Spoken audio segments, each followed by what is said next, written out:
All right, this is the first time we've ever tried this. It is a fake trade draft. We're going to go around the horn. Rob Mahoney, Kevin O'Connor, Chris Ryan. We're going to throw out fake trades. The ground rules are going to be this. So if I make up an OG Anunoby trade and Toronto gets back 3 firsts and, the contracts to match, that kind of structure is off the table for OG Anunoby. If you want to use him in another trade, you got to get even more creative. So part of the exercise for this, guys, is not only to try to make fun fake trades, but also we're basically ranking which trades we like the most. CR, you were the first person I asked to be in this, and I don't really know why. I don't know what made me think you were ready to establish your fake trade destiny here, but you immediately accepted and you were excited. Yeah, this has never been my forte with you, so I appreciate you always looking for places. It's like a growth opportunity for me. You really, after 11 years, you never cease to stop inspiring me. Yeah, it's I like to keep testing you. KSC, you've been in the trade deadline mode really for a few weeks here. You even started a couple news cycles with a couple of your fake trades. Are you surprised we haven't had good trades yet? Not too surprised. All indications were this is going to hold, especially like the OG Anunoby stuff until next week. So I think next week will be fun, but right now, late the week before the deadline, it'll be slow. Well, we're taping this. It is Thursday, 1:00 Pacific time, and we're just gonna put the podcast up right after we're done, because who the hell knows what's gonna happen. Rob, what's the biggest surprise to you that hasn't happened yet? Lakers?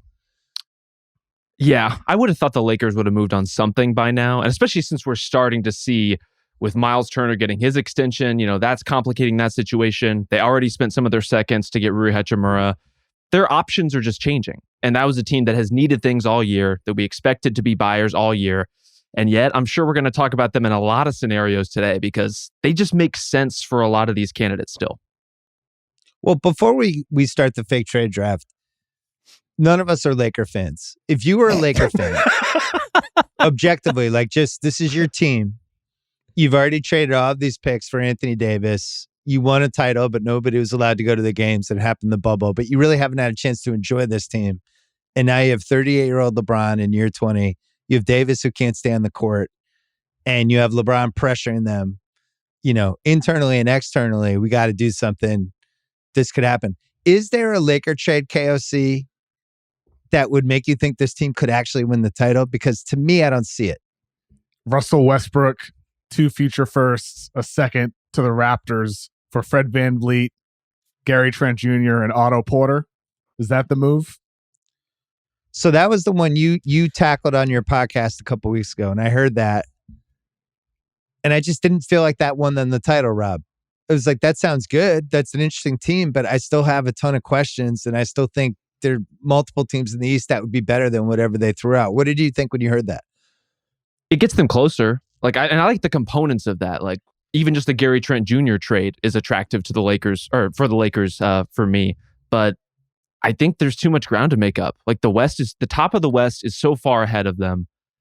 They have such significant holes still. And most importantly, even if they completed a trade like that, they still have significant holes. They still need front court help. They still maybe don't have enough length as far as traditional threes on the wing. They're in a really tough spot with a lot of needs. I don't know that this is the season they close that gap. Yeah, but you have to think about what their expectations were or are for this season, and also what would constitute a successful season for the Lakers. I know that everybody talks title town here, but if LeBron breaks Kareem's record, which he's going to do, and they get a second round playoff exit, isn't that a successful season? Isn't that a head held high season for them? I'd say so. Is that what LeBron wants, though? I mean, the whole point of this is he's trying to win a 5th title. I think if he was trying to win that 5th title, he wouldn't have signed that deal the way he did. I think he's happy to be in LA. That's part of it, Chris. You're right. And I think for them, it's about what's the best path forward for getting that title team. Is it making a deal now, or is it waiting until the summer when they'll have the ability to trade 3 future first round draft picks rather than just the 2 they can right now? Because come summertime, they'll be able to trade the 2023 that they'll be getting from the Pelicans. So it's about the timing of when you make that move. I personally think if VanVleet and Trent and Porter were to go there with all the depth they'd have at wing the versatility at guard, if LeBron and AD were healthy, is always going to be a big if. It's going to be a big if as long as, AD's there. I just don't foresee a better deal available over the summer unless, there's going to be a top 30, top 40 player available that we're not thinking about right now. Well, the Laker game plan, right, always is pray for chaos. They are the team that always benefits from those situations. They are any kind of mystery suitor or star that asks out, they are going to be first in line for those conversations. And so that's what's always so tempting about waiting. And that's why I think we've gotten to this point and why they didn't pull the trigger, whether it was on Turner and Hield or any number of permutations over the course of the year. It's always going to be tempting for them to try to wait. Yeah, they got their chaos. One of my things look at the. No, I was just going to say they got their chaos because look at the Western Conference standings. One of the things with the Lakers, like LeBron the other night, he played the Celtic game, took the Monday night game off, and then played the Tuesday night game against the Nets. So what we're seeing is like he's been able to really succeed at, I think, a higher level than any of us expected. But he's also been really careful about when he's picking rest and taking games off and things like that. And you can't do that in the playoffs, right? We saw what happened to Chris Paul last year with the older player when it's just like that grind, especially when you get into round 3. You can play every other day. So you have that combined with Davis, who's I just don't trust him to be able to play 2 straight months. If I was a Laker fan, I just wouldn't want to trade the picks. I wouldn't say, I would rather wait till this summer, and I would consider this season like, look, this is the season.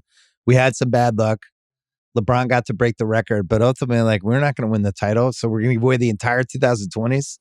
I don't really understand the logic behind it, but it sounds like, enough people who seem to know or have connections to somebody involved, whether it's the Lakers or LeBron, there seems to be this feeling like the promise was made with the extension that, and as part of this, we will do this. And I think that's why he's been so consistent about the pressure. All right, it's time to have some fun.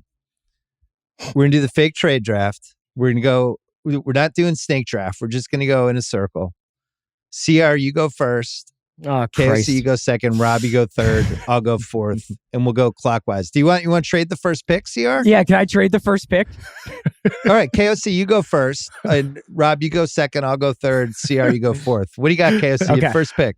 All right, I think there might be a strategy to this because you said, Bill, start like if it's OG for 3 first, then you have to come back with a more complicated trade. So I might be going with the complicated trade too soon here, but my idea is to save the Phoenix Suns Ayton and 2 first-round picks in the future to the Raptors for Fred VanVleet and OG Anunoby, and then Jay Crowder and Dario Saric to the Hawks. Finally, they were able to move John Collins. Wow. I like the layers to that. You just double traded us? For a 3-way to start? That was your number one?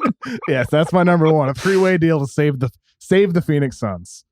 All right, so Phoenix, they're shelling out Ayton, they're shelling out Crowder, and they're shelling out a bunch of picks and the Saric contract, and they're getting back VanVleet, Collins, and OG Anunoby. Wow, that seems like a lot. Do we think, Rob, Ayton has that much trade value? Because I was just working on this trade value column that was going tomorrow, and I did not put him in my top 70. Spoiler alert, because of it's like 120 million. I think a deal like this, to me, to hit would have to be a low point in the Fred VanVleet trade market, right? It's like the Lakers or the Clippers do other things with their point guard position. Maybe they just don't want to pony up the picks that the Raptors might want. And so then the Raptors start looking at consolidating their deals and saying like, what is the most aggregate value if Fred VanVleet is not a part of our future plans and we're a little worried about this logjam at forward and we want to find something to do with OG? That's when deals like this come into play. That's when something like this starts to make sense. I like it because it seems like DeAndre Ayton would be the perfect high usage player on a tanking team in Toronto. And it seems like that would just be a really suitable home for him to kind of get his game back together. And you could also see Masai Ujiri being like, I'm betting on this guy. I think that there's more to his game than like living under Chris Paul's thumb. And maybe it's just a coaching and a situational problem, not like his own talent. I think you're right on there, Chris. And plus, it's important to remember Toronto liked DeAndre Ayton during his free agency. They weren't the team that was right there. That was the Indiana Pacers. But now with Indiana re-signing Miles Turner, for a 2-year extension, if you're thinking about potential deals, there's been reports over the past month about the Suns like Fred VanVleet. This past week, out of TSN, the Suns like OG Anunoby. So if you're connecting dots there, perhaps there could be something to work out there. Even if, Bill, I agree with you, Ayton's value is diminished considering how poorly he's performed this year after signing that long-term extension. But at the same time, like, he's still young, and if you're the Raptors, maybe you're betting on him in a brand new situation and getting some draft capital back in return. Maybe you end up getting an extra pick in that too. But I think that type of concept works in the Suns' favor, because also John Collins, boy, like, how nice it would be for Phoenix to have somebody who can actually dunk around the basket. It would be so awesome to have him paired with Chris Paul and Devin Booker rather than with Ayton, who, as good as he is, he tries to lay everything up soft around the basket instead of dunking it hard for a guy who's 7 feet tall. John Collins reminds me of the TV that 5 of your friends have been offered by your 6th friend. It was like, you want this TV? We're getting rid of it. And he said, no, I'm good, man. And then like 2 months later, we're still trying to get rid of that TV. Why doesn't he have value? It's like he makes a little too much money and has a little too much stature to just be given away, but yet nobody wants him. He's been in trade rumors for a year and a half. So what is he, overrated, underrated? What is he?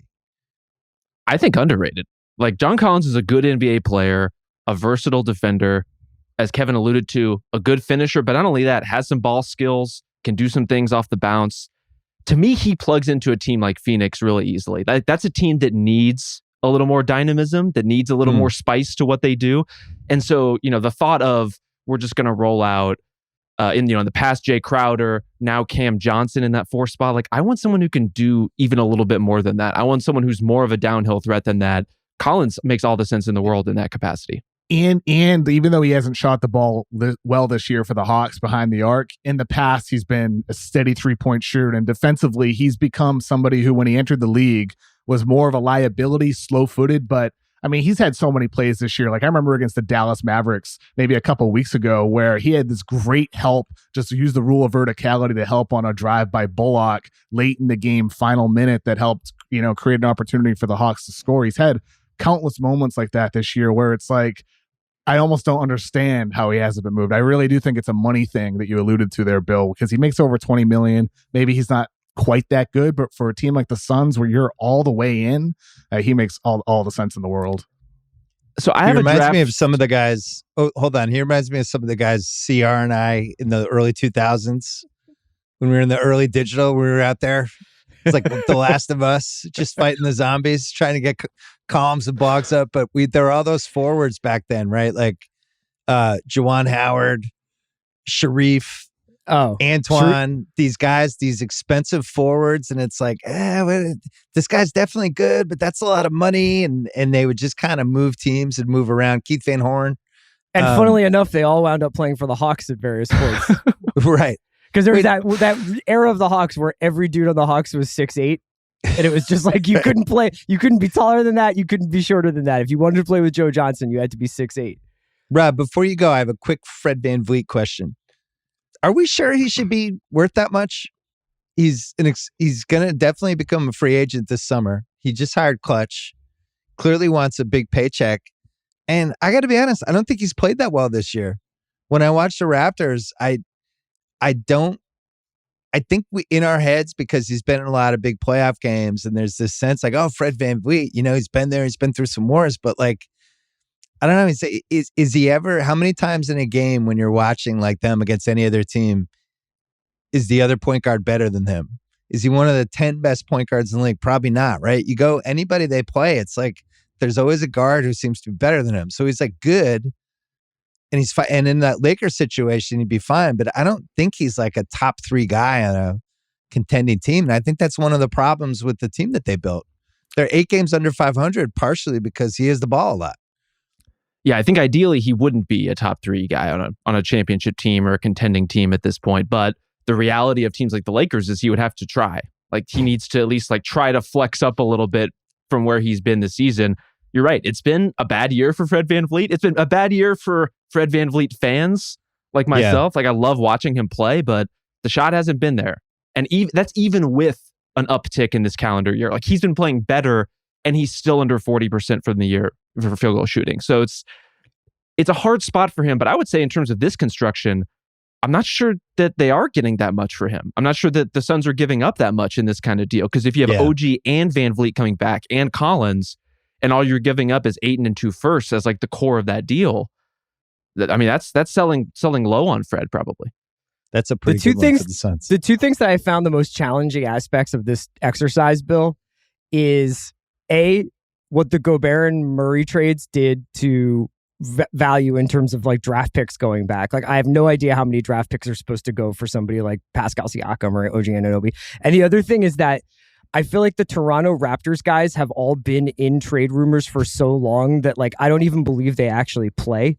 I just think that they exist as dudes where it's just like, hey, everybody's talking about this and Masai's going to blow it up this year. And I feel like I've been living this day for the last 4 years where it's like we're waiting for the Masai rebuild.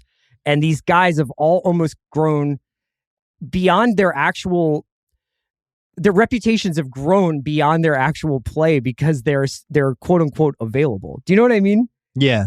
Well, especially the Gobert trade. It reminds me of, all of us live in California, or 3 of us live in California. When gas is just like $7 again, you're like, wait, why is gas $7 again? It's like, nah, it just is. And then it'll go down and it'll be like, now it's $5. It's like, why did it go down? Don't know.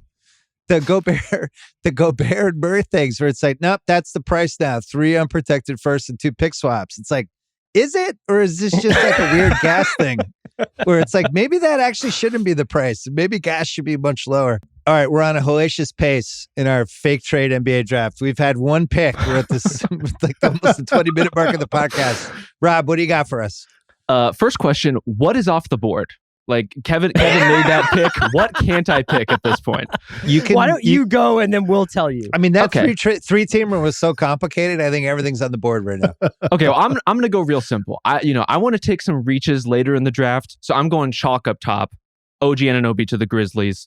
It's the example for a reason, right? Like this is a trade that I think a lot of basketball fans would love to see, just like what the Grizz look like with a wing like that, with a player like that. Sending out, basically 3 firsts and Zaire Williams as the core of that deal, Danny Green's salary to make it work. That's a deal I would love to see. And one that, for the purposes of this draft, I think has to go pretty early. It makes a lot of logical sense. Chris, I felt like that's the Wembanyama of this draft, that trade. Yeah. I had that at the top of my board too. It's like, I want that trade to happen. It's a trade that makes sense for everybody. Yeah. And I think also like, do you guys feel like this, I wanted to ask about this New Orleans collapse, obviously without Zion, but this, they've lost 9 in a row. Has it taken them out of the buyer's market? I wouldn't quite call them sellers, but everybody was talking about how the Pelicans and the Grizzlies were the 2 most likely homes for Anunoby, and like that was like this competition for these guys. What does it do to this? Is Memphis bidding against nobody then in this case? No, because they're bidding against the Suns. Because I think the Suns could just do the Cam Johnson, Saric, and the 3. Suns have all their first. They have a new owner. We know what happens with new owners. They want to come in. They want to make their big splash, wear their tank top, show their chest hair a little bit. So I feel like it's the Suns, and I agree with you. I don't think New Orleans. They've fallen so far back, and then you read like Zion's going to be reevaluated in a couple of days. Like reevaluated, that sounds like he's not coming back until March. So I don't know what they are. What have you heard, KOC? I mean, there was a conversation between Mark Stein and Chris Haynes today on their podcast about how the Pelicans and Grizzlies are bidding against each other, or it could turn into that. The Grizzlies don't want the Pelicans to get him, and the Pelicans don't want the Grizzlies to get him. And I think with New Orleans, granted they've fallen apart. It's been because they don't have their 2 best players. Zion's been out. Brandon Ingram's just getting back, and he's not the same quite yet. He's working his way back. I mean, any team's going to suck without those caliber players, 2 top 20 guys. Zion was performing like a top 10 guy. So I think in the case of New Orleans, yes, it's worrisome that, Zion is just going to be reevaluated in a couple days, Bill, like you said. But at the same time, if you're New Orleans and you're getting OG Anunoby, who's in his mid-20s for, 3 of your 15 future first-round draft picks, it's not just about this season. It's about the next 5 years of building out a team that you feel confident can win around OG Anunoby, win around Zion Williamson and Brandon Ingram with OG. Rob, I'm raising my hand. What you got? Am I crazy to think New Orleans doesn't need OG Anunoby at all? It's like the last thing they need. They're loaded with 3-and-D guys, and I like Herb Jones. I like Trey Murphy. I think you have to think like, all right, I'm playing Anunoby, Ingram, and Zion together. I still need a center. I don't like their point guards. Like that, like Jose Alvarado's involved a lot. If I'm trying to trade my assets for something, I actually like my 3-and-D guys. I would rather try to get a guard that could that was like a 40% 3-point shooter. So like a better version of what Van Vliet's season has been this year. What do you think of that? That's the question, is who is the better version of Van Vliet's season, right? Like CJ McCollum is kind of that player. You have him already. Going I didn't even from mention there, CJ in that thing I just said. So yeah, so it would be CJ, Anunoby, Zion, Ingram, and a center. I'm winning a title with that. That lineup doesn't make sense to me. So this is my problem with the Pelicans, is they have a lot of really good players. I've watched them a lot this season. They've obviously had guys in and out with injury. I have zero sense of what that team actually needs. Like, there are nights where they need shooting. There are nights when they really don't. There are nights where they get beat up inside. There are nights where they look just fine. And Valanciunas looks like a monster. Like, I have such a poor read on that team in terms of like those specific kinds of mechanics. And so much of that comes back to Ingram and Zion and just like how little we've seen of those guys on the floor together. Until they play more, it's hard to definitively like push your chips in and say like, okay, OG is our guy, or this trade candidate, multiple picks. Like, how do you make that call when you've barely seen your team play? Yeah, but they have 13 future firsts. If you get a 3 for OG and Anunoby, you still have 10 remaining. That's a fair point. Yeah, they could just blow the market out, couldn't they? Mm-hmm. Right? Yeah. Yeah, but doesn't Herb Jones have to be in that trade? He has to be. Maybe. Hey, what am I getting OG Anunoby for? But I'm keeping Herb Jones and Trey Murphy? Like, that doesn't make sense to me. And if I'm Toronto, I'm telling them he has to be in I have to get Herb Jones back. He has to be in it. Maybe and you do that. 3 firsts and whatever. You might do it. Now we're talking if I'm Toronto. If like I can get Herb Jones back and some picks and maybe one other piece. I mean, Dyson Daniels is another one. What is he? Like they're so loaded at that spot. The real issue for them is CJ McCollum. It's a little like the Fred VanVleet thing. CJ McCollum hasn't played well this year. He's being paid as a guy who is like an all-star scoring 2 guard, and I just don't think he's totally gotten there. I agree with Rob. I would rather wait to see Zion and Ingram playing together, what that looks like before I decide what to do. Chris, you're on the board. Or you want me to go? Do you want me to go and you'll go fourth? Yeah, go ahead. Oh, I really like this one. It's a 3-teamer, guys. Sacramento, Detroit, and Cleveland. Cleveland gets Harrison Barnes. Detroit gets Karis LeVert and an unprotected Sacramento first. I know they owe one Atlanta for the Herter trade, so we'll figure out what year that is. And the Kings get Bogdanovich from Detroit. And I like this trade because this is the old theory of when you have a strength, double down on your strength. The Kings' strength is offense. They score the fucking shit out of the ball. They're really good. They're really hard to play. They're explosive. Barnes is, he's fine.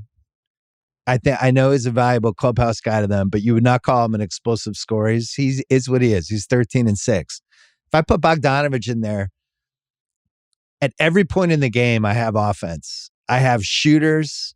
If you figure Sabonis is playing 2/3 of the game, I have speed. I have spacing. Now I could maybe sneak out of the West, as crazy as that sounds, because the West is wide fucking open and everybody can beat everybody. And maybe I could just get hot for a couple series. But if I'm them, I would look to upgrade Barnes to Bogdanovich. So that's my case. What do you think, KOC? I think you might be giving up too much defense in that case. I mean, Bogdanovich is by no means a liability. He's solid on defense, good positionally. But Harrison Barnes is also shooting the hell out of the ball since December after a slow start. He still offers some offensive punch for you, where maybe what you lose. Him? I trust him. Yeah, you trust him in a game 5? Yeah, I've trusted him since he was in Golden State. It's been a long time, including in the postseason where Barnes has been a solid didn't player. See game 7 of the 2016 finals. Sorry. Well, I'll get you that tape after. Merry Christmas, KOC. KOC, I'll have that after the podcast. I'll watch it after we record. Yeah. Rob, what do you think of the theory of doubling down on your strength? I'm for it. I guess my question is, if I'm Cleveland, why wouldn't I just make this trade and get Bojan Bogdanovich myself? Like, why wouldn't I do Karras, LeVert, and I think they would have you don't have any you know, picks. I mean, they're a little leveraged pick wise. That would be the difficulties, like coming up with the draft capital for that. But if there's any way to do that, I mean, I would prefer that from Cleveland's perspective. If you're Cleveland, would you rather get Jay Crowder than Harrison Barnes? Could that be like an option too? Because I've heard Crowder's kind of a sleeper option for Cleveland. Really? I want to start a new podcast called NBA Amnesia, where people come on who have just forgotten things that have But only happened. the NBA. Like Jay Crowder was bad yeah. in the playoffs last year. He was like one of the reasons the Suns fell short, and he didn't really do a good job in any round. And people are like, no, Jay Crowder, the missing piece. It's like, cool. So he went away for 6 months and kind of threw everyone off the scent of that. He didn't look good in the playoffs, which is why he wasn't going to get an extension. He's always been so streaky as a shooter. I'd rather have Barnes, just to be clear, than Crowder. Yeah. But I do think it's a question worth asking from the Cleveland perspective. Like, would you rather have the more expensive Barnes, or would you rather get Crowder, who's probably discounted and won't cost as much? Oh, I have a couple more Cleveland trades. I think we all see the same thing with Cleveland. They need the 3 guy. It's people are just like, cool. Who are you leaving in the corner? We're gonna leave that guy open. We're good. We're about all your other dudes. I wish it Chris were more Ryan. complicated than that. Like, I wish we've been talking about that all season. It would love to see some resolution at that position. The Miami game Tuesday night, Mobley was awesome in that game, but there was must have been like a minute and a half left, and he was just open in the corner for a 3, and he kind of had to take it the way the defense was and the shot clock, and it was an absolute brick. But over and over again, it feels like their games come down to these 2 or 3 possessions. I think talent-wise, I'm a full believer in that team, but that one spot's just murdering him. CR, you're on the clock. Let's go. All right. I think I'm going to go D'Angelo Russell to the Clippers for Kennard and Covington. Whoa! I feel like the Clippers need to shake up that log jam of pretty average dudes that they have going all the way down the end of their bench. When you go see the Clippers live, you have actually no feel whatsoever for what the rotation is. And I can never tell, like, oh, is this guy just getting DNP'd tonight? Oh, wait a second, he's playing the second half. It's like all this sort of random stuff. I know Ty Lue's juggling because he's got the load management all-stars, but D'Angelo Russell seems to have run out of runway in Minnesota. I think that they did Karl Towns the solid by bringing him in. The Clippers could use a point guard. I don't know that John Wall or Reggie Jackson are really it. I don't think that D'Angelo Russell slows down Paul George and Kawhi Leonard, who to me are not particularly lightning fast players in the first place. And I think D'Angelo Russell spiritually is a Clipper. So I'd like to see it happen. He's actually been pretty good the last 6 weeks for Minnesota. Yeah. It's a classic contract run. You got to be careful of it. But Rob, I'm like a huge Luke Kennard fan. And I actually just think he's on the wrong team and I would be trying to trade for him. But as weird as this sounds, I think I would rather have Kennard than D'Angelo Russell. Where do you stand on this? Whoa. I mean, I'm also pretty bullish on the season he's had, especially from Minnesota's perspective. Not only did they get Kennard, but Covington, who I think could, punch up some holes for them and give them just like an alternative look. When Taurean Prince isn't hitting or like isn't really working for you on a given night, or Kyle Anderson is getting left in the corner and you need like a little bit more of a threat. I like what Covington could give to them, but Kennard's playmaking's been really impressive. Like, he's made significant strides in terms of his ability to create space, create his own shot, create shots for others. I don't know about like a lead point guard on a team that's trying to make the playoffs. That's where it gets tough. And so Minnesota has to figure out something else to do. But I like him for a lot of teams. He could plug in and play and fit in almost any kind of system. Yeah, I like that trade, CR.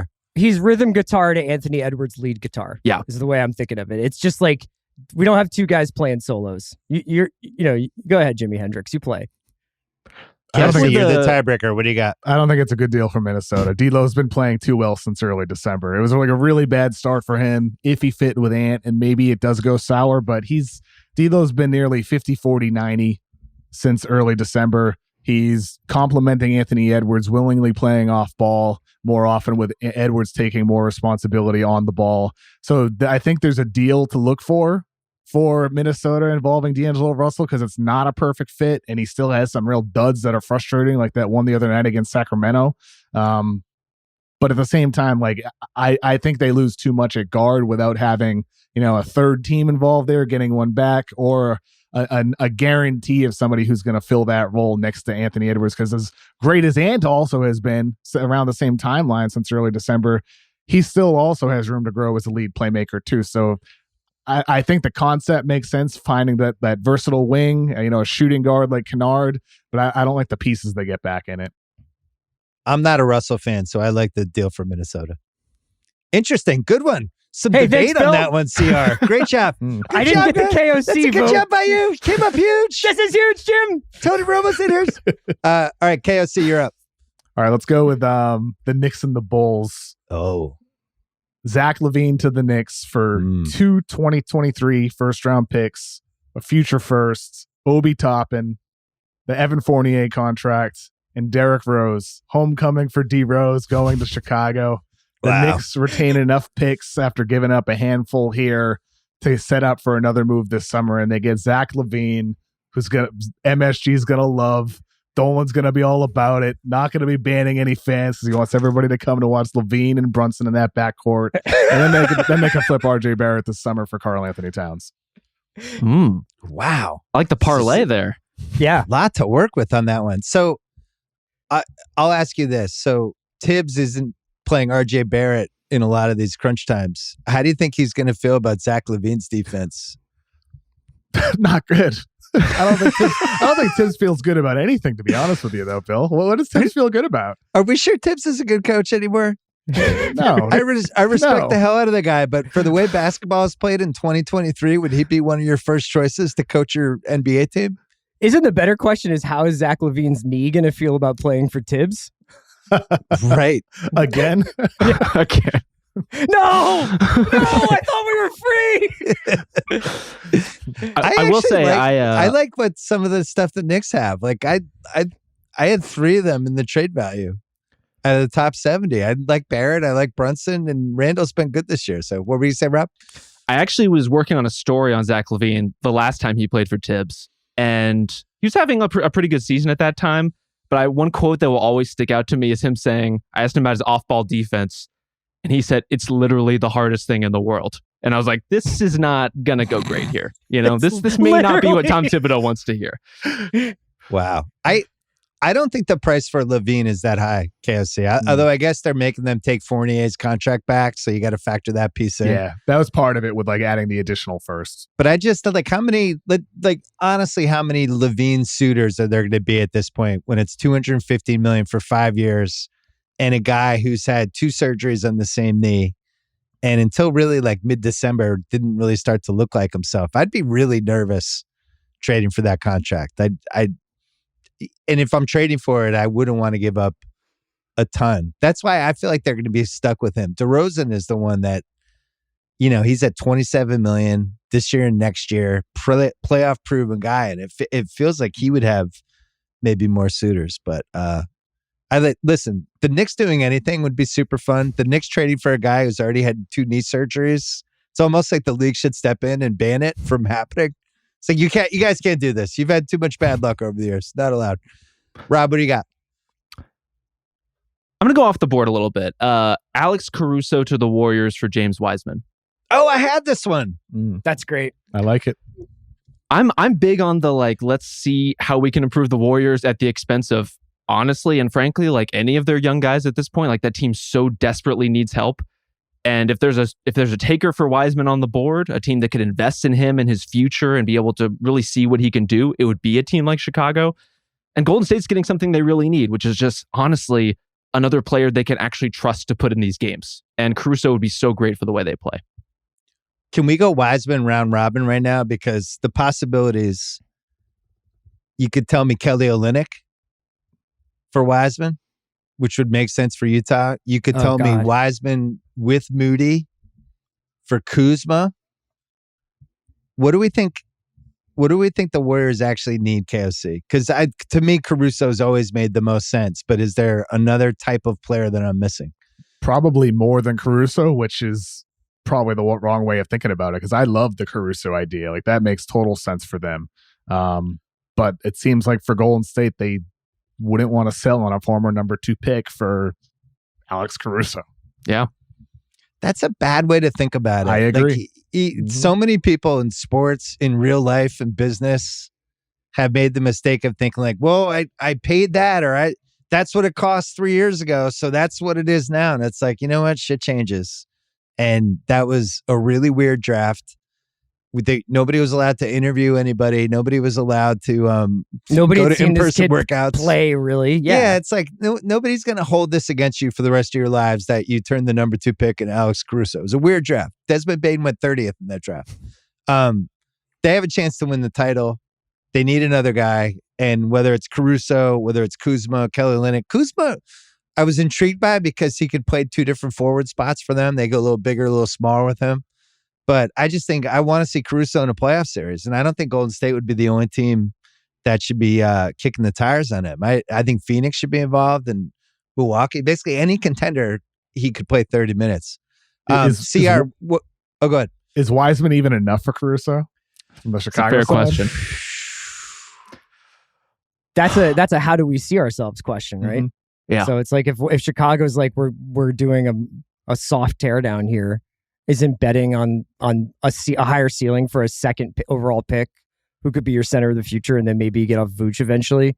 Like that seems like for Chicago, I would do it. Yeah, it feels like if you're doing Caruso, then you also have to start sending some other guys out. And Vucevic is I was trying like hell to figure out how to get him to Golden State. He would be the most fun warrior possible. But there's just no way. Golden State's in that weird... The Celtics were in this situation a few years ago where they either have giant contracts or small contracts, and they don't have the contracts that can get you to like the $22 million guy, but they can get, if it's much bigger, they can do it. That'd be really fun. I'm sure Steve Kerr would be delighted to have Alex Caruso. All right. This one's for CR. Bradley Beal for Tobias Harris and Tyrese Maxey. Let's fucking call it in. Let's go. Brad's got to call it in, right? Brad, that Joel Embiid calls him, sweet talks him a little bit. Hey, man, we're 20-4 in our last 24. We add you. We're going to win the title. Come on over. It's Philly. It's right down the street from Washington. It's hour Amtrak.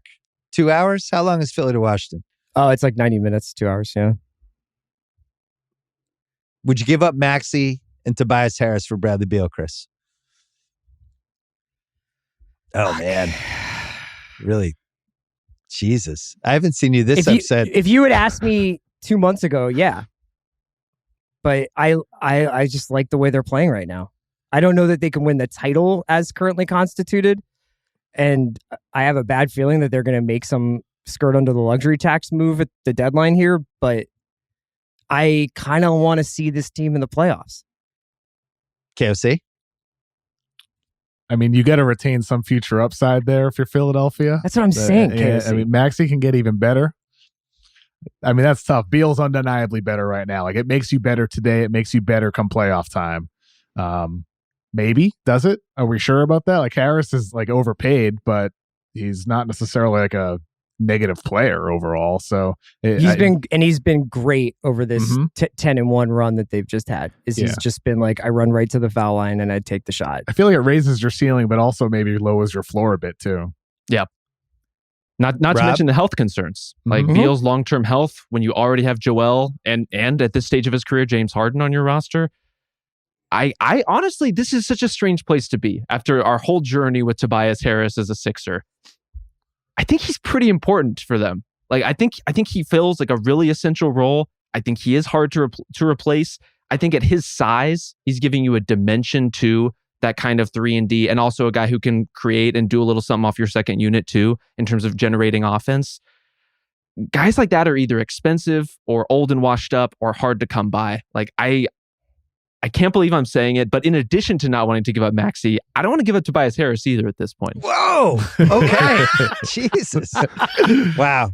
Would you do it if you were me, Bill? Like, if you were a Philly fan, would you want that?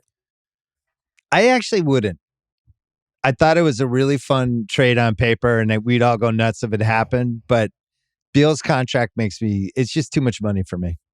And I had Maxey ranked higher in the trade value list than Beal. So then you're throwing in whatever. But I think from a Philly standpoint,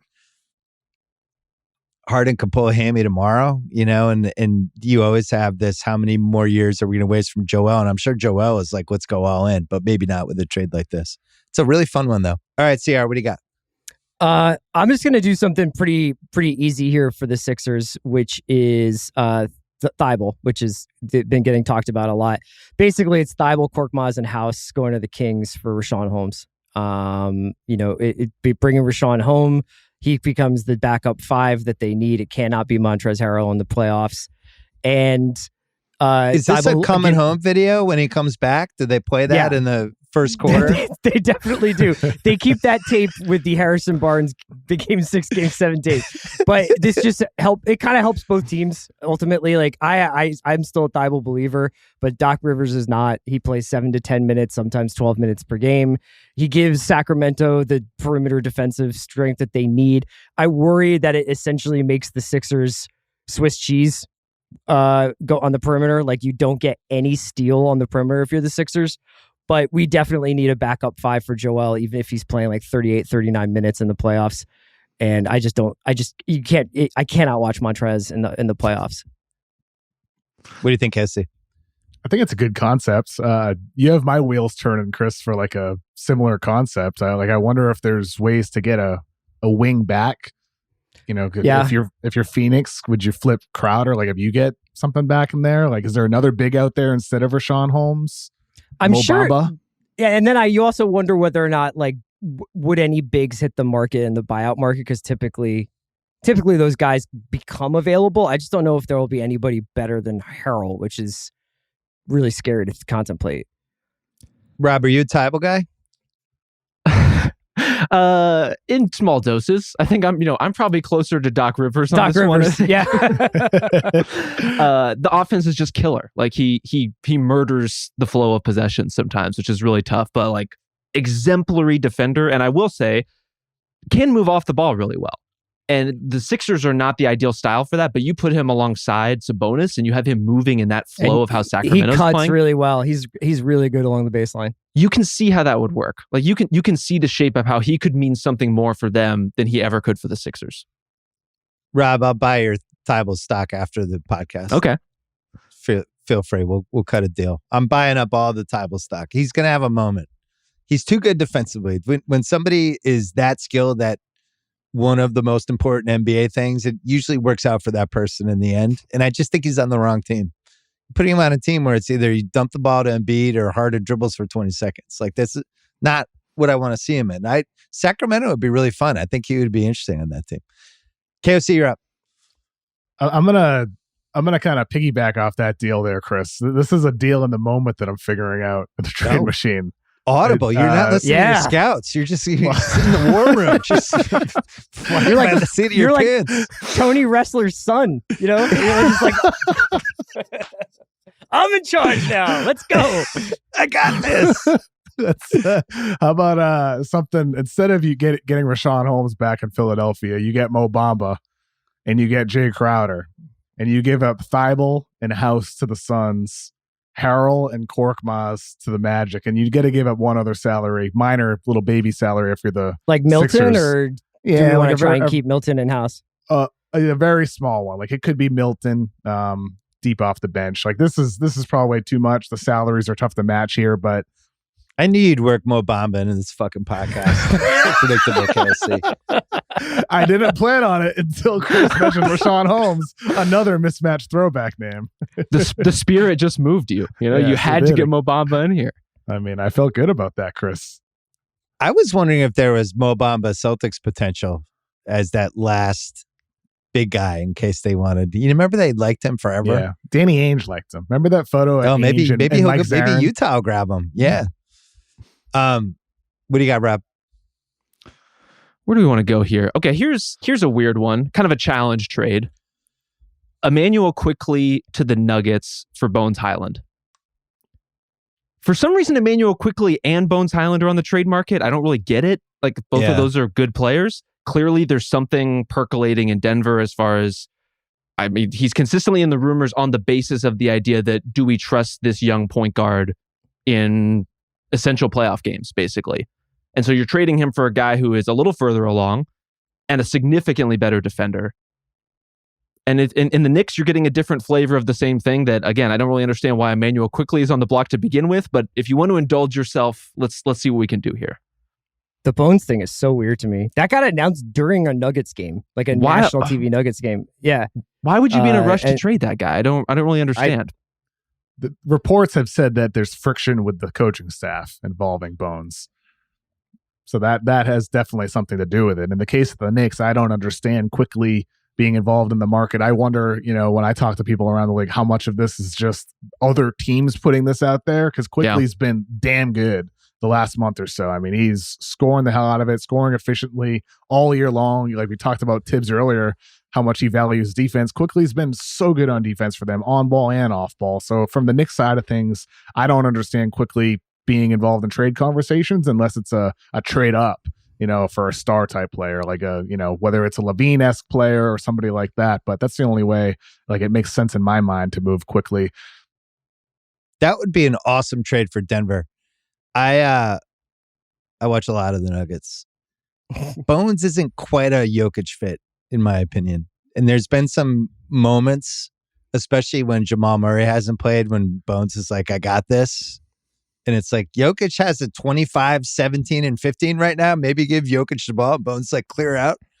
I just don't think I could see him having, one of those crazy, like Jordan Clarkson, like he's 28, all of a sudden averaging 20 a game. But I don't think it's going to happen anytime soon.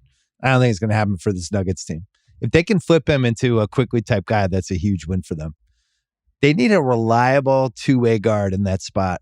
I do think Christian Braun is going to potentially be that guy. Every time I've seen him get thrown out there, I'm always like, this guy, I really do like him.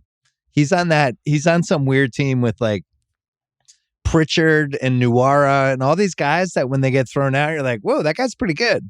Why doesn't he play more? But yeah, that would be a fun one. I like that one. Am I up?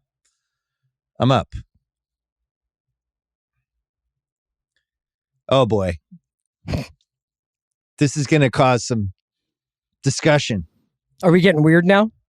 You're getting a little weird. San Antonio has a really fun trade deadline wrinkle that I'm not sure I've heard people talk about properly enough. They're way under the cap. They're like 25 million under the cap, 24 million, something like that. So they can actually trade out stuff and get a bigger salary back. For instance, they could trade Jakob Poeltl and Josh Richardson to the Brooklyn Nets for Ben Simmons. Here's your out. You can just get out of this now, guys. Here's a pretty solid center and another wing, and you could save $20 million, $15 million. Poeltl's like $9 million, Richardson's 12, so it'd save like $14 million this year, and you're out of the Ben Simmons business. No picks. It's the we don't need anything else. Perfect place for Ben. We'll take him. Let us pet his head and fix his broken paws and fix his wings and just try to rehabilitate him in our log cabin here in San Antonio. Wait, which animal? What animal has paws? I did multiple animals. I couldn't Is he pick like what something animal out to of be Greek mythology? resuscitated. Like this centaur We're has his wings, his paws, his head. But I just like the concept of San Antonio getting Ben Simmons. And initially I was like, oh, it'll be Poeltl and Keldon Johnson. And then I'm thinking about it, like, I wouldn't trade Keldon Johnson for Ben Simmons. That's insane. So then I eventually settled at Josh Richardson and Poeltl. So they'd be selling low if you're Brooklyn. But on the other hand, you're in the mix. And Ben Simmons, you cannot trust him really at all. KOC, your thoughts? There's only one thing that matters to me involving this trade, Bill. Are the Spurs going to make Ben Simmons switch shooting hands? Chip's not there anymore. That's the problem. Ben Simmons Chip's gets in the gone. door and he's like, man, I'm so glad to come to such a top-notch organization where I can get help with my jump shot. And they're like, Chip works in Oklahoma, brother. But Sorry. Sohan is shooting 75% with the one-handed motion taken off the guide hand. Brett Brown right there with other Spurs coaches. That's the next level take. Is it's not the wrong hand, it's too many hands for Ben Simmons. He needs one-handed threes, one-handed jumpers. Just go full one hand. Just put the other hand behind your back. He had the best years of his career under Brett. I can't remember what their personal relationship is, but yeah. I think he definitely needs a low profile, get back to getting double doubles every night kind of situation. It's San Antonio or OKC for me. Those are the two teams. And OKC, I think, is a really fun one too, because they could kind of ease them in. Although the problem with them is they're probably a little too good. I mean, they're actually in the playoff mix. San Antonio, their season's over. They have a couple of trade assets they can think about, but ultimately, I think that's a pretty good gamble for them, and they have the money to do it. So, Rob, can Ben Simmons be redeemed? Life is long. Hopefully he plays a long time and can figure some stuff out, but he doesn't look very redeemed at the moment. He looks like a stick in the mud of what they're doing on a lot of these possessions, and just not the player he was defensively, which is a concern for me. I really loved who he was before his injury, all the different kinds of players he could guard, on ball, on point guards. He was just so incredible. He's not really that guy anymore. And so if he's not that, and he's not really a true big either, and really can't, as a small ball 5, I don't love him as that either. I don't know. He's a hard guy to place. Sam Amick had a line from DeJounte Murray when he did that Hawks piece a couple weeks ago, and DeJounte was just talking about how loud it is in Atlanta and how distracting kind of some of the off-court stuff is. But in San Antonio, it was you just never heard that stuff.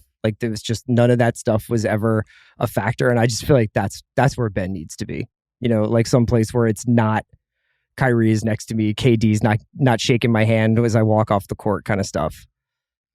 I also see no world in where playing Nick Claxton and Ben Simmons at the same time when you can only play 5 people at once makes sense. And I think there's moments where if KD or Kyrie are lighting up, you can kind of get away with it. But in the playoffs, you can't. Neither of them can shoot free throws, and you don't have to guard either of them.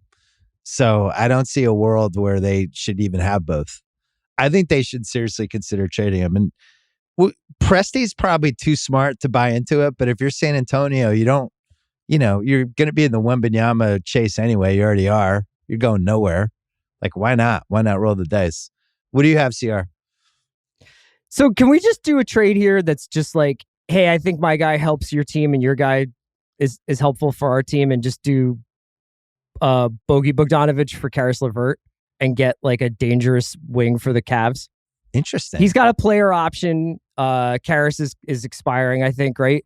And they make about the same amount of money. I don't know necessarily that Bogdanovic is a huge upgrade over LeVert, but I think he's enough that it would be really interesting in the playoffs to have him, and he has a little bit more of a playmaker side to him than LeVert does. Yeah, I like him. KOC, you seem skeptical. I feel like I've been hard to sell you on my trades today. I love Bogdanovic. I think going back to overseas, that dude's been clutch throughout his entire professional career. And if I'm Atlanta, I'd like to keep him. I'm curious about why LeVert for them, from the Atlanta side. Yeah, do you have to sweeten it a little bit? Is there something else you have to send? Yeah. Is Robin Lopez too essential to the Cleveland experience? For the vibes. CR's grabbing straws. It is. Bogdanovic is a guy who should be in more of the trade stuff, though. I've always they liked said him. he's half the league. He's a has big been game calling guy. him. Is that true? Yeah, that's what they said. But what do they What do you offer the Hawks? They kind of have everything at every position, but could want to upgrade most of the positions. I don't know what you offer them. Well, as a spin-off of that idea, they do have a lot of things covered. They do have a lot of young guys still. I'm kind of curious why the Hawks haven't been more involved in the OG Anunoby derby. That's a guy who feels like he feels like a clear upgrade on the DeAndre Hunter archetype. And so if you could build a deal around Hunter and some combination of Bogdanovic and Okongwu and Griffin, and you're going way out as far as picks at this point. They're so leveraged in terms of their draft equity to get Murray, but I kind of wonder if there's something like that for a Bogdanovic type deal. No, you have to tell the Wright family to do it. What do you got for the next trade, Rob? Oh no, KOC, you're up. Or no, whose last trade was that? Oh, that was CR's. KOC, that was mine. Yeah. All right, this is a complicated one. This is a complicated one? Okay. Yeah, it's my most complicated one. So we had a Alex Caruso for Wiseman deal earlier. This is an Alex Caruso deal that eventually sends him to the Portland Trailblazers. So this deal would eventually land Portland, OG Anunoby, Jakob Poeltl, and Alex Caruso. I'm trying to save the Blazers here, increase their chances as much as possible to win with Damian Lillard. The issue for Portland they're facing at the deadline, just to preface this, Neil Olshey traded a top 14 protected first-round pick for Larry Nance Jr. that's protected since then through 2028. By rule in the NBA, they are not allowed to trade more than one first-round pick in the future. That would have to be very protected by language. And so they're not allowed to trade more than one first at this moment. So they need to make a deal with the Bulls to alleviate the protections or change the language of that protection so they can then trade their future first. So if I'm the Blazers, for the same reason we talked about with Caruso being a fit for the Warriors, I'd want him for the Blazers. So in that case, here's the idea. That 2023 first becomes unprotected for the Bulls this year. The Blazers get Caruso and Dragic. The Bulls get the salary filler and Yusuf Nurkic. Vucevic might walk this summer. Nurkic could be their guy, restore his value moving forward. The Blazers need an upgraded center in this case, though, so they send a future first to the Spurs with Josh Hart, and then Andre Drummond goes from the Bulls. The Blazers get Jakob Poeltl. And then to top it all off, they can send out a future first, multiple seconds, and Anthony Simons to the Raptors for OG Anunoby. So then you'd end up with Dame, Anunoby, Caruso, Grant, Poeltl as your starting five, with Eubanks behind Poeltl, and then Peyton, Little, Winslow, Sharp as your wings, with Dragic as an option behind Dame. Maybe you have to add one more first in there to Toronto, depending on how they value Simons, but this type of mega deal, I think, addresses all of Portland's needs and improves their overall roster and gives them one of the best starting fives in the NBA. So Toronto, they're trading Anunoby. They're getting back Simons and a future pick at least. I'm trying to really scoop my Simmons. brain up off the floor. Like I'm trying to figure I know, out what this looks like. Well, there's one flaw in that trade, and this is where Picasso has to really come in and just kind of help you with the brush. Nobody wants Nurkic with that contract. I think he's $16 million this year, and then he's got 3 years after this season. And I don't know. I just wouldn't want it. I wouldn't. If I'm the Bulls, I'm like, oh, cool. We get to get 4 years of Nurkic. Thanks. Can I push back there, Bill? If with Nurk, though, if that pick becomes unprotected this year, if you're the Bulls, you're betting that the Blazers still fall short and you end up with a lottery pick in a really good draft. Like that would be your bet. Yeah, but I have to take Nurkic's contract, though. If it's unprotected, though, in that case, doesn't it eventually roll over and it could become unprotected down the road? Well, yes, but like if you change the protections, it could become something where it is automatically the 2023 first this year. So it would go to Chicago outright no matter what. And in that case, if that were the language, maybe the Blazers make a big deal and they still end up the 13 seed in the West or the 12 seed and they don't even make the play-in. And then you get the 10th, 11th best odds. And every year with the new draft lottery odds, we've had a pick at least from 7th best odds or 11th best odds move into the top 4. So if you're Chicago, maybe you're like, yeah, screw it. We'll take Nurk. Increase our chances. Yeah. I'm going to read. This is a writer that I've read a few times on the internet named Kevin O'Connor, who wrote on February 2nd, Yusuf Nurkic has become the Blazers' weakest link. The 28-year-old has lost a step. How did you have that following a long at your list of injuries. His effort and intensity waver too. You agree with me? Who wants Yusuf Nurkic? He's not good. Well, he's not good at all. But if you're Chicago, you're doing it for the draft odds in a year with Wemby. I'm going the other way. I think the Blazers should pack it in this year. They don't have it this year. I would trade Grant. Dame's not going anywhere, which is great. And I would try to figure out how to put Grant and Nurkic in a deal together and get rid of both of them. And then I just have, and maybe trade Josh Hart too, and just do the one more reboot. And then I have Sharp, who I love, Dame and Simons, and then figure out the rest with some cap space versus like, what are they going to win 3 straight playoff rounds this year? I don't see that happening. So you're fine with let's say that you do all that and this summer Dame's like, you know what? I showed loyalty to you. I just had, I averaged over 30 points. I had the highest efficiency of my entire career. I actually do want to be traded. You'd be okay with that path. Like, well, I don't think he would. He's has too many quotes over the last couple of years of, I want to win a title in Portland. And if you went and you talked to him, you're like, we're not going to win the title this year. Here's what we're thinking. Bring him into it, maybe. Rob, what do you think? Is that team, That team is in the definition of no man's land. I would say they're even a little below no man's land because they're probably one of the 10 worst teams in the league. They have one great player. I don't really understand the team. They don't have any rim protection at all. Well, they'd have Pirtle. Yeah, but in that thing, but somebody would have to take Nurkic for them to get Pirtle. Is the problem. But you're talking about them right now, and like they're currently just in general. Like, sure. What am I looking at if I'm a Blazer fan? You're looking at something like this. Like you need an overhaul if you're going somewhere. And either that involves, as you mentioning, like packaging Grant, a player who's been really good for them, with other guys to try to make things happen, or this kind of dramatic reimagining, which I admit is like trade machine bait. You know, this is the kind of thing we would love to see. It's like, what if you just changed out Damian Lillard's entire supporting cast, right, and filled his roster with really good defenders? Like, I would love to see that. You know, I think the stopping point for me is how do we get Toronto enough for OG? Because right now it's Simmons and potentially a first, I think, is what you have, Kev. So like, how can that compete with, if we're talking about the Pelicans and the Grizzlies having kind of a bidding war for him? Is that going to be enough? Right. I mean, if they could get Dyson Daniels and 3 firsts and other stuff, they could probably trump it. That's the tough part there is like what's looming is a team like the Pelicans that can top any offer for any player whenever they want to, as long as they have those 13 future first round picks. It would largely have to depend on, I mean, think about the Toronto side when they landed Kawhi Leonard. They were fortunate that San Antonio wanted to keep winning and they wanted DeMar DeRozan and Jakob Poeltl. If you're Toronto, maybe there's offers out there with 3 or 4 picks and young players, but maybe they're like, you know what? We want 23-year-old Anthony Simmons, who is trending up and fits perfectly with Scotty Barnes. We'd rather have him than 2 future firsts that might be in the 20s. So I think it would largely have to depend on how does Toronto value Anthony Simmons compared to those potential future picks. Can I gently point out that Anunoby isn't even an all-star?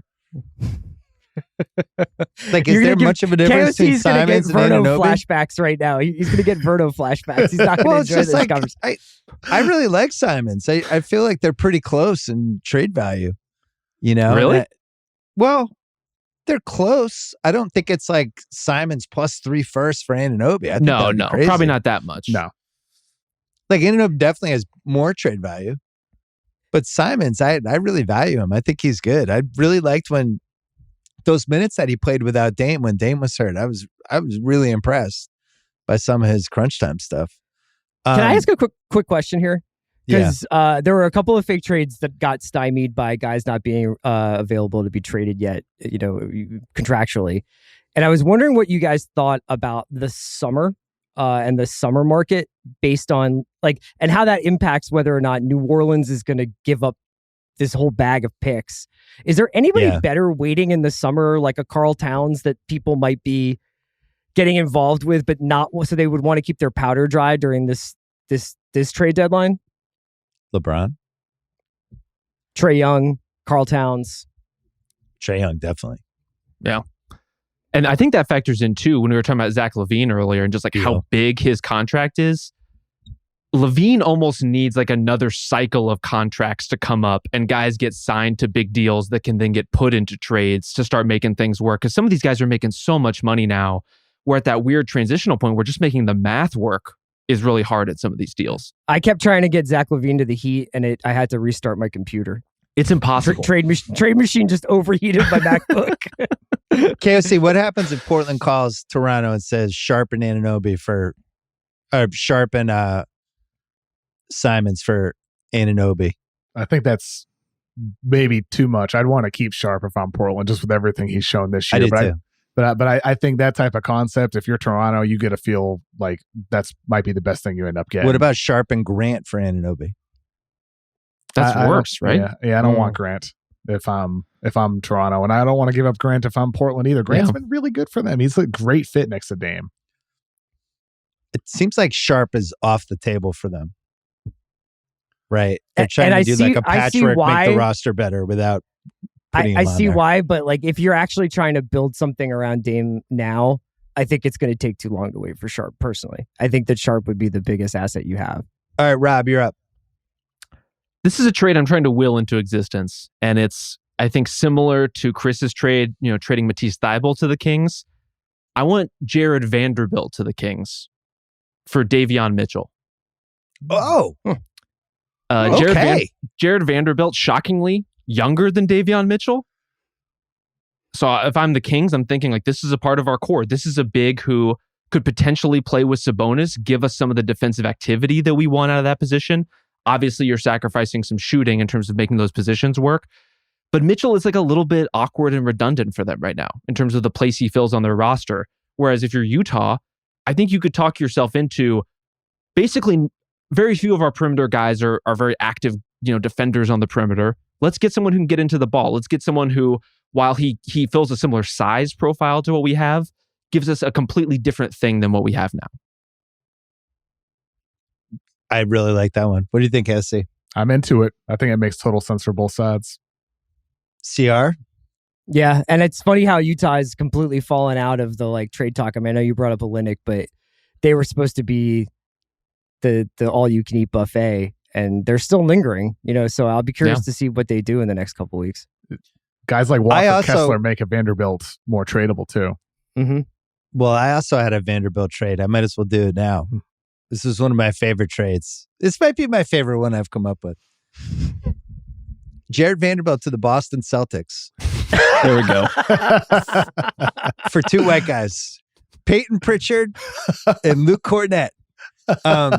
Who drafted Peyton Pritchard? Danny Ainge. Who's fucking good? Peyton Pritchard. Peyton Pritchard's like, he had the quotes, he was on some podcast and was like, yeah, at some point I'd love to be a big piece of something. It's fine now, but I think I'm ready. And let me tell you something. I watch a lot of Celtic games. He's good. He is going to have a moment getting 25 to 30 minutes for somebody. He knows what he's doing. He really plays hard, really good shooter. He's just a good basketball player. And it's amazing this season that over and over again, he could just not play for a couple games. And then they'll have to throw him in because somebody's hurt or somebody's resting. And he could just play 25 minutes. And if I'm Utah, they don't really have a guy like him. I know they have Conley, but whether Conley gets traded or whatever happens to him, but they don't really have a guy like him. And as I forget who pointed out, but the Kessler emergence has made Vanderbilt a little. Yeah, Rob just said that. Yeah. So I don't know. I like that fit. I don't know if the Celtics have to throw in like a second, but I do like the concept of it. What do you think, KFC? I think it makes total sense for both sides there, considering the Ainge factor. He loved Pritchard.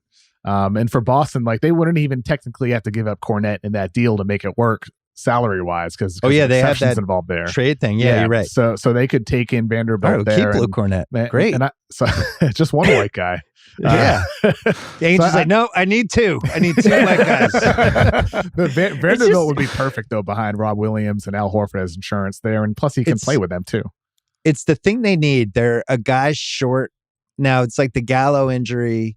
They're missing one guy. They're in a situation where they're going to be in a playoff game and Brown and Tatum will both have 3 fouls in the first half. And all of a sudden it'll be like, wait, what are we doing? We're going to play 4 guards, or they just don't have that other kind of 3-4 guys. So that's why I think they have to address that. What were we going to say, CR? I was just going to ask Rob how it felt to watch the Boston Sports Mafia in action.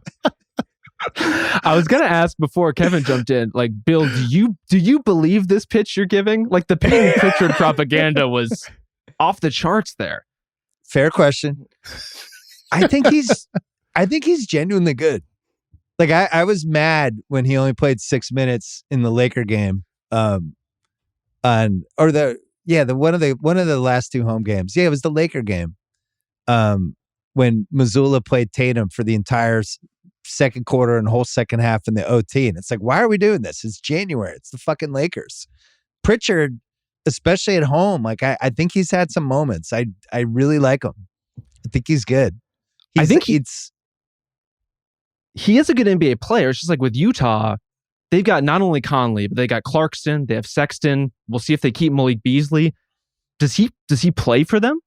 Yeah, I was that would figuring be the saddest possible outcome is for Peyton Pritchard to get traded to Utah and get buried on the bench. It might not be enough. I do like Pritchard though. I think he's a piece for somebody. What do you got, CR? I had one that was just a real brain breaker, and we can just end the Zoom, or you guys can mute me or cut this out if you want to. But I like Trae Young to the Clippers for Luke Kennard, Reggie Jackson, John Wall, Terrence Mann, and Moses Brown. You didn't draw the line at Moses Brown? That wasn't too much? First of all, let me just tease it out here a little bit, right? It's a little bit of Kawhi and Paul George insurance. Trae Young, younger star, very popular with the kids. You're moving into a new building. You want to throw a third billboard up there.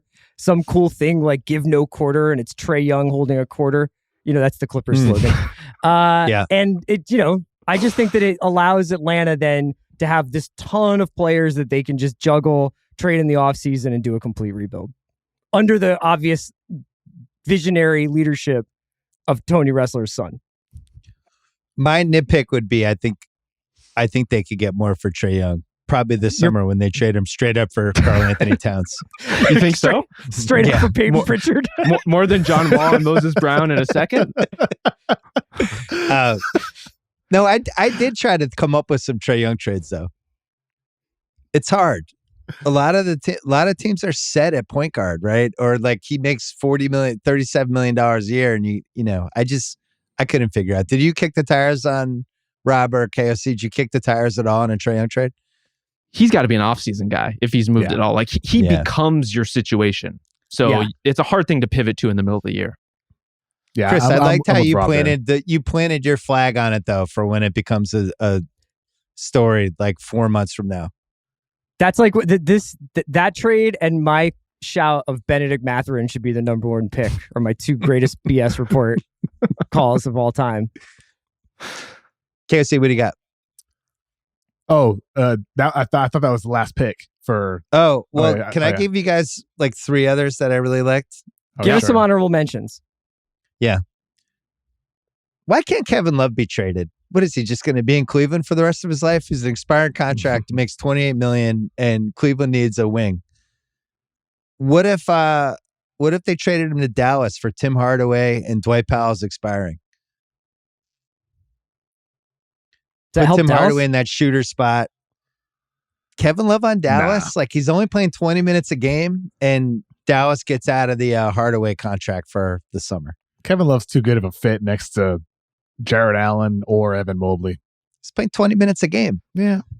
Solid, though. He spaces the floor, provides size, rebounding. All right. I think Rob, you'd have to feel poo-pooing that one? Well, you just have to feel pretty confident about the wing guy you would get if you're going to give up Love to get one.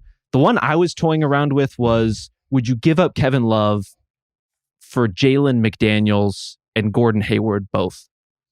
And who knows if Hayward can play? Who knows what role he can really fill for you? But Jalen McDaniels, another guy I'm kind of mystified as to why he would be available. Like Charlotte should really look to keep him. But if he is, Cleveland is exactly the kind of team that should be trying to get in on it. I'm sure Gordon Hayward would be psyched to go back to Cleveland. Legendary return. Maybe it'll turn out better this time. All right, next one. Oh, I had just a Miles Plumlee for Bones Highland. Or Mason Plumlee. Which one's on Charlotte? I don't know where Miles is. Miles is somewhere, but it's not in the NBA. The good Plumlee. How about Marshall? But yeah, Highland to Charlotte, and they get a backup center. I want Denver to get a backup center. All right. Two more. So Siakam to Sacramento, I was kicking the tires on. Oh, wow. Whether it's definitely Barnes, Rashawn Holmes. They're a little limited with how they can trade their first, but they can get two unprotecteds, I think, and then just multiple pick swaps. But then the question is, does Keegan Murray have to be in that trade? Oh, God. Does it have to be Harrison Barnes and Keegan Murray, and then it's less picks? But I was thinking like, man, if just on paper you take the Kings team and instead of the Barnes Holmes minutes, those are all going to Siakam, are they better? And they're better. If you're the Kings, you're a top seed right now in the West, and why things are you doing are good. anything? Well, yeah, that could be the perspective, but at the same time, are they actually a threat to make a big move, considering the circumstances that they're in? Nobody's really talking about the Kings. We're talking about the Grizzlies, the Pelicans, the Suns, all these teams in the West Nobody's talking about the team that's in the playoffs for the first time. What if they want more than just a playoff appearance? Could they be the team that overpays, dumps future picks for an all-star caliber talent like Siakam or an OG Anunoby? It's just been something on my mind because you don't hear much about the Kings other than looking for backups and fringe players. Yeah, and then the GM got the extension, so maybe he's got a little bit more confidence. It's one of those funny situations where sometimes teams that are maybe overperforming get a little like overly precious about their roster because they're like, look what we got here. The vibes are immaculate. We don't want to mess with anything. Maybe we'll just do something on the fringes. But you're right. Maybe this is the opportunity for the Kings to be like, we're going to be good for the next 5 or 6 years. Yeah, I was looking at it like Vivek is probably so excited they're going to be a playoff team. It's like, we can win the title. Let's go for this. What's our next trade? Here's my rule on the trade deadline. I think it's the same rule as like when you're in a bar. It's not the guy who's like super loud and seems like he's going to get into a fight. That guy usually doesn't get into a fight. It's always like the quiet guy who just punches somebody in the face. And the trade deadline's like that. The loud teams are, they might did like those teams a lot of the times end up not making the trades. And then it's always like the quiet team. It's like, oh my God, the Kings did what? It's always the stealth ones. Like the Derek White trade last year, the Celtics made. There was not one rumor about that. There was not one tidbit mentioned that came out of nowhere. And that's usually how the trade deadline works. All right. I was really excited about this one.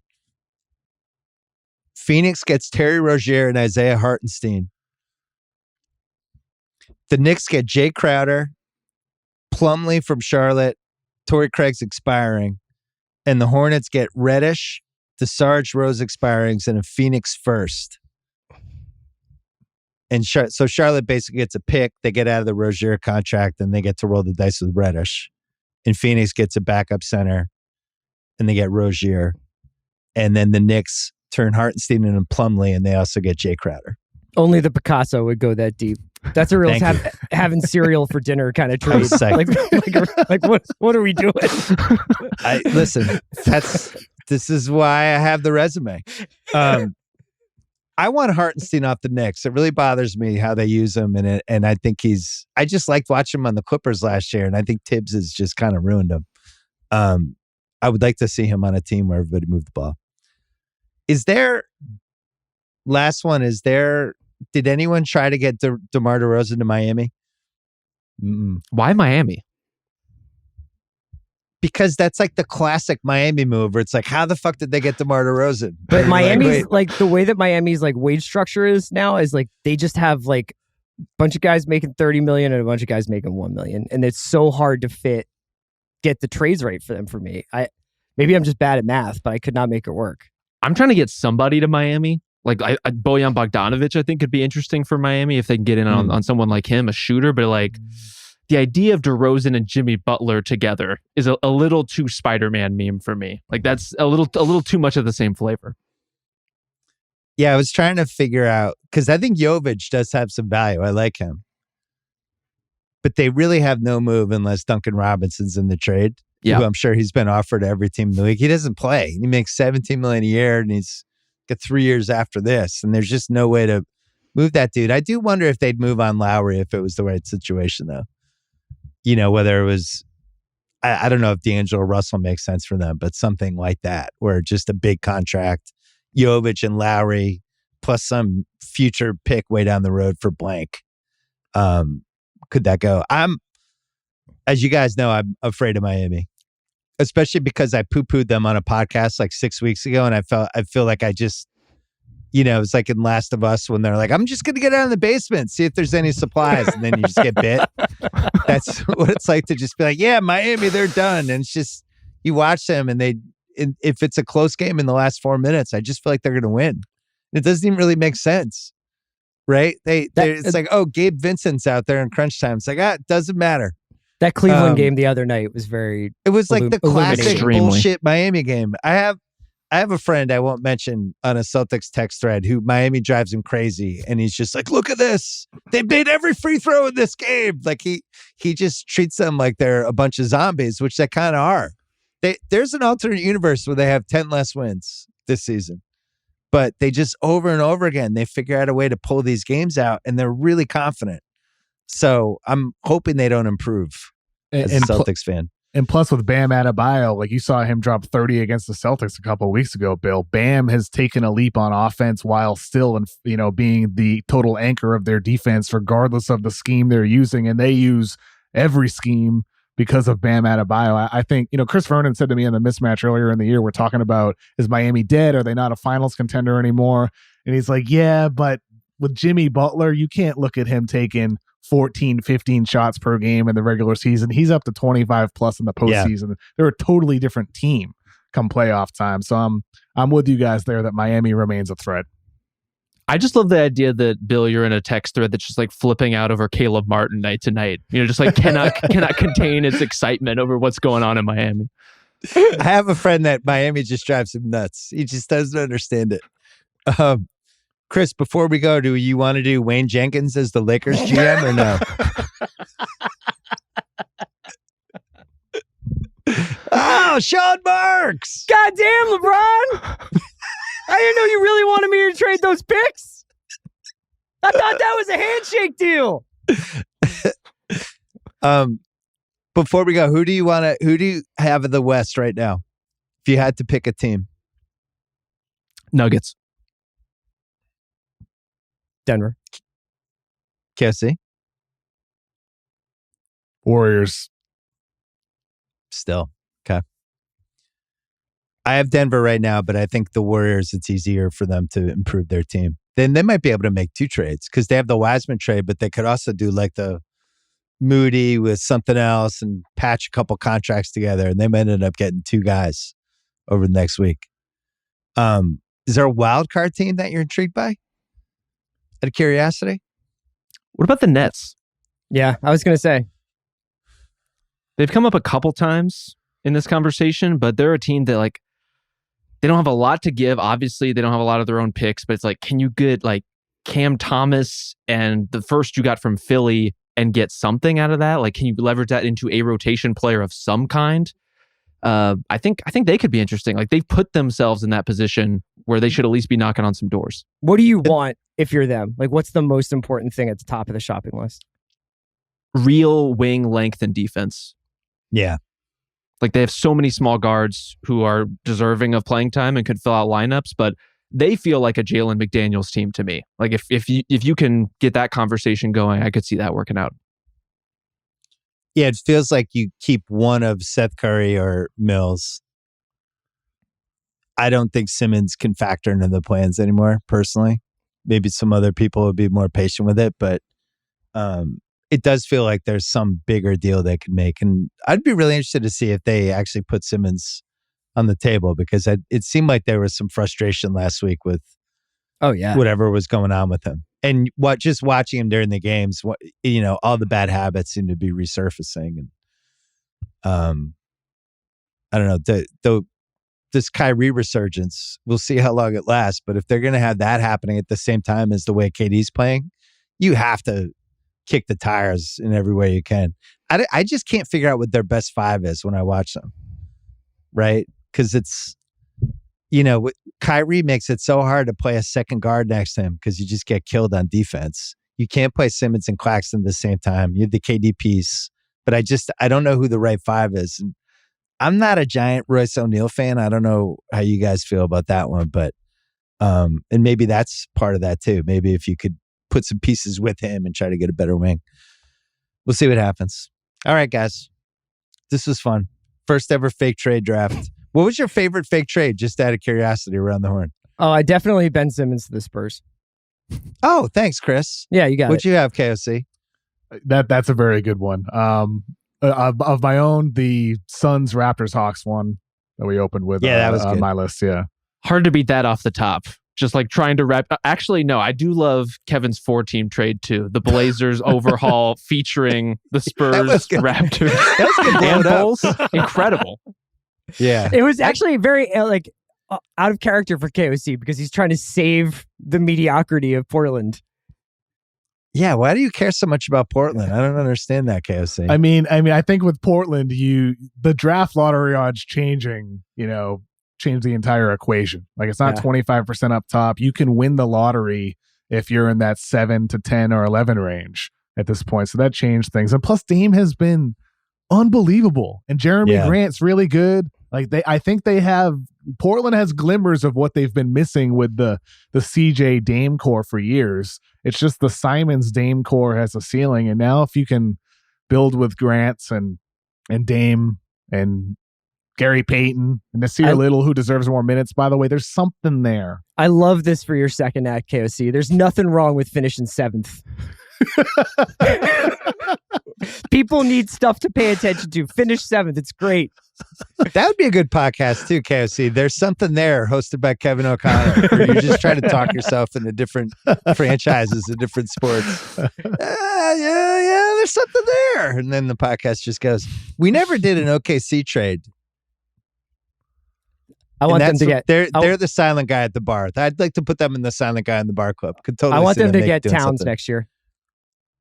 Oh, interesting. Oh, Towns and Chet. That's interesting. Towns, Chet, Giddey, and Shea. Oh, and Victor apparently. That's the friggin' Beatles right there. KOC, you have no intel on if the Thunder were kind of lingering that Chet, we might see him this year. They would never do that, right? I don't think so. I'd be shocked if that happened. All indications were they're going to rest him the entire season, let him build his body back, and bring him back next year for his rookie season. What a soft culture we're living now. Really? They should make Tibbs the GM of the Thunder. You're getting out there tomorrow. You're playing 35 minutes. All right, guys. Thanks. This was fun.